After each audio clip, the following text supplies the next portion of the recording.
because I hate wasting anything, I use the last bit of red on my paintbrush and also my palette, I think that's called, and just started using that. And I had this lovely, lovely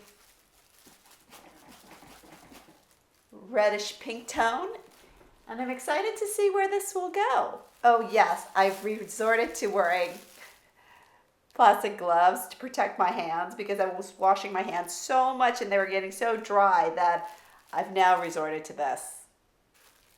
For the next process, I'm going to add some white and it'll mix with the remainder of the red paint that I have on there. And to thin it out, I added linseed oil because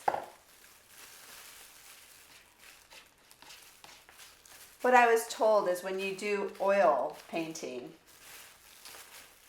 your layers have to be very thin at first and then they get thicker and thicker as you layer on.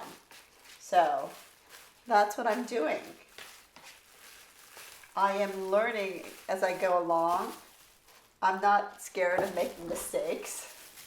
Maybe you might be scared that I'm making all these mistakes, but are they really mistakes? Let's see. This lady is younger than my previous one. I don't know exactly her age, but she looks younger to me, so.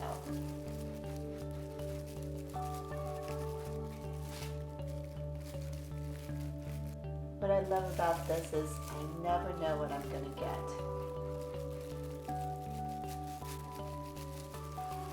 But of course, I have expectations that it's going to turn out to look nice or stunning would be wonderful.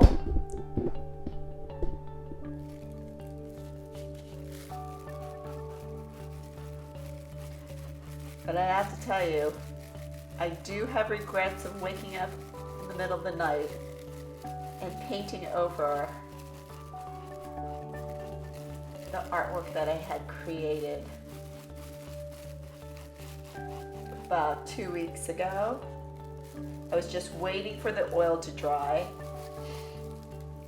and I thought I would fix it, touch it up, and I ended up completely messing everything up and literally just starting over. I have a love-hate relationship with oil paint because it takes so long to dry. It's really testing my patience. And I'm discovering I don't have a lot of patience.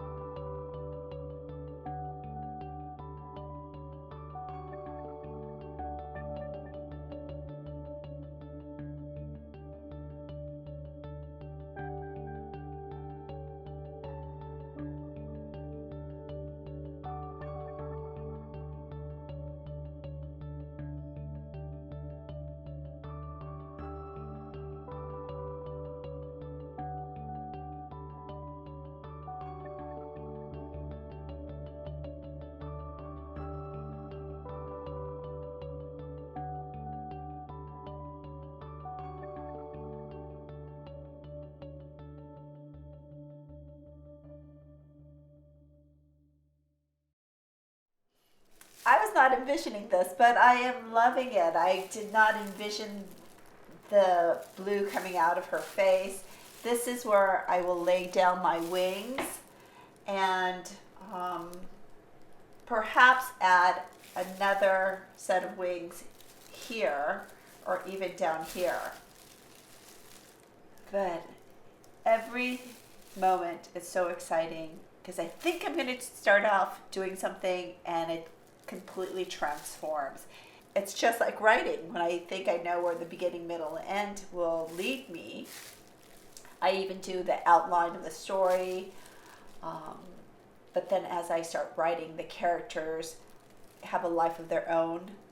the narrative has a life of its own and starts leading me perhaps in a different direction, a different path, through a different door, and it turns out to be a completely different story. And that's the exciting part of the discovery process, of the journey. You just go with it. You have to surrender and be completely present, not have your mind wander off in many directions, which I tend to do, but art really just focuses my mind, calms me down, and that's why I continue to do it and love it. So now I am going to add some red to really make it pop. I seem to love that word as I've been painting more. Pop. That's a little pop. I'm going to use my handy dandy $14 tool, which is totally paying off now. I was like, oh, that's a lot for a little piece of plastic, but so worth it. Okay. Where do I want to add my touch? I think,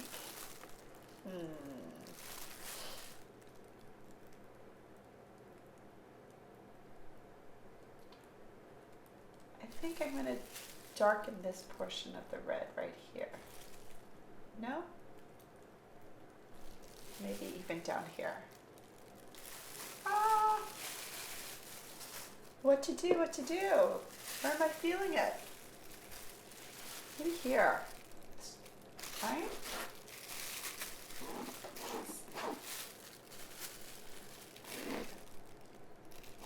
Isn't that fun?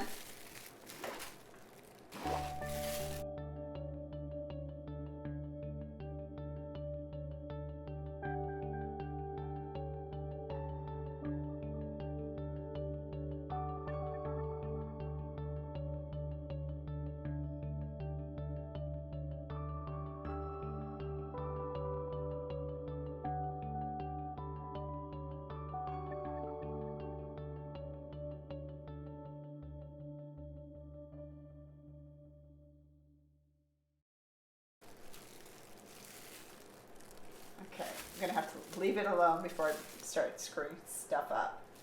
Okay, so I'm gonna step back from this and just meditate on it. I pray I don't keep coming back and tweaking with it and messing it up. Oh, please give me patience. Do not let me ruin her or change her, because I really like what she's looking like. So I think this is where my feather's going to come out. My angel wings is going to come out here. I'm still contemplating if I want another set of angel wings coming out from here. Oh, that might look nice, right? This way? Think about it, Helly.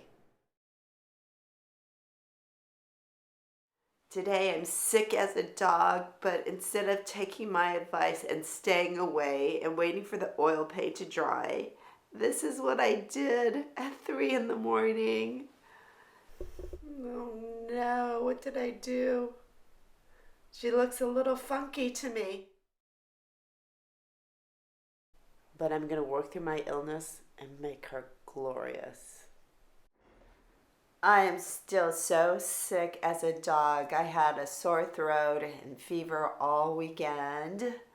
It was my weekend to be alone. My kids and my husband went skiing this weekend to Mammoth, and I thought I was going to have all this time to myself, but I was sick all weekend, and I'm not sure being sick is good for my art. Judge for yourself. This is what happened.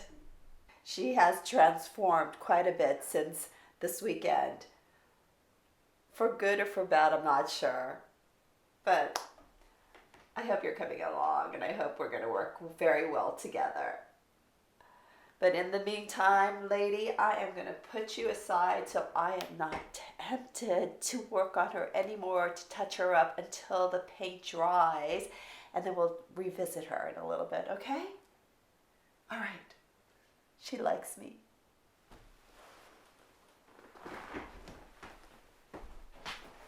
So I put her on my waiting frame.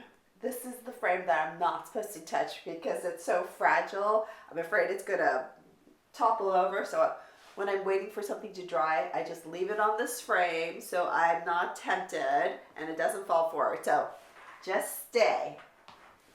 So I'm gonna leave her here. She's not gonna move, hopefully, and I'm gonna work on something else. There's a million things going on in this art room that I have work in progress. Oh, I know what I'm gonna do. Remember those 8 little frames I've been working on? And this is what has become of them.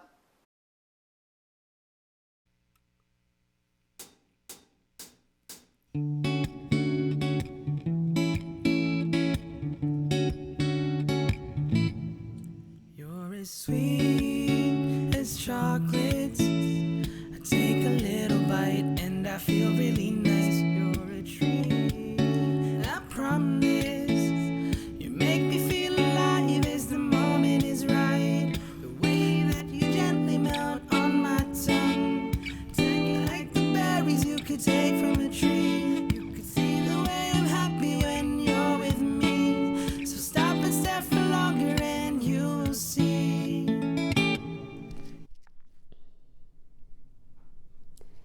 It's so interesting. When I first started this piece, I had a completely different vision for her. And when I was done, or when I thought I was done, I absolutely hated it. So I stepped away for a couple weeks and I came back and I added another layer of white because I thought I was going to just completely white out the whole thing and start over. But when I stepped back and took a look, I love it. There is something haunting and surreal and dreamy about her at the same time. And I think I am actually done in loving her.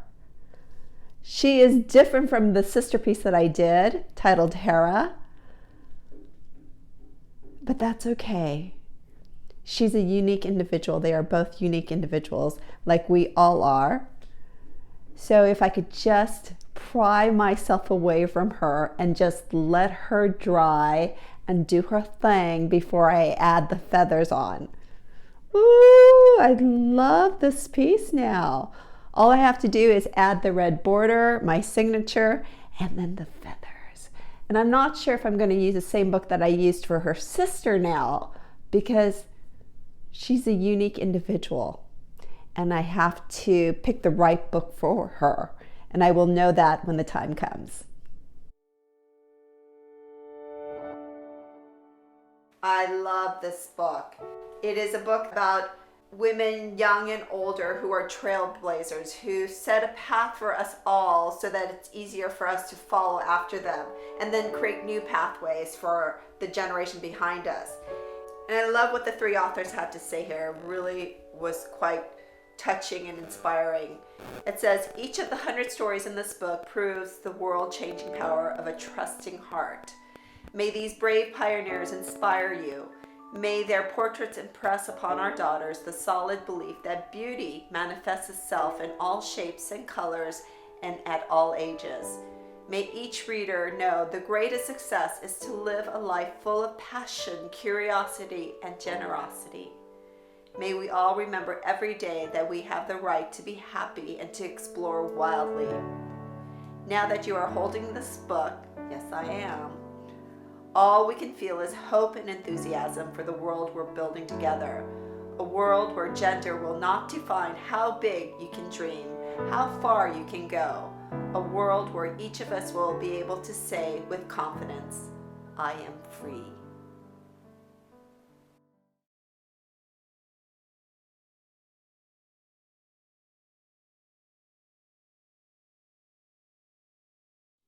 I am finally done with this piece. It has taken me a while. I cut my hair, my kids went on spring break, and finally I am back to her.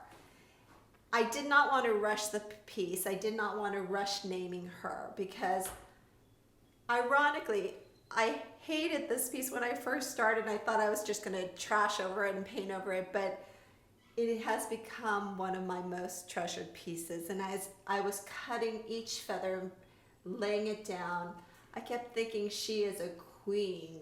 How gorgeous is she? She is a ruler. And then the name came to me because the companion sister piece that I did titled Hera. Hera in real life, my girlfriend, has a younger sister named Mira, and she is quite wonderful. And so I thought this is the perfect name for our lady here, Queen Mira. And when I did the research on the name, Mira actually is a multicultural name. It extends across Latin, Spanish, Eastern Europe, Asia, Sanskrit, and Arabic language. The meaning of this name, Mira, means female ruler. Ah. She is wonderful, admirable, peaceful, and helpful. So this is the kind of leader we should all aspire to, that the entire world should be led by. So I present you Queen Mira.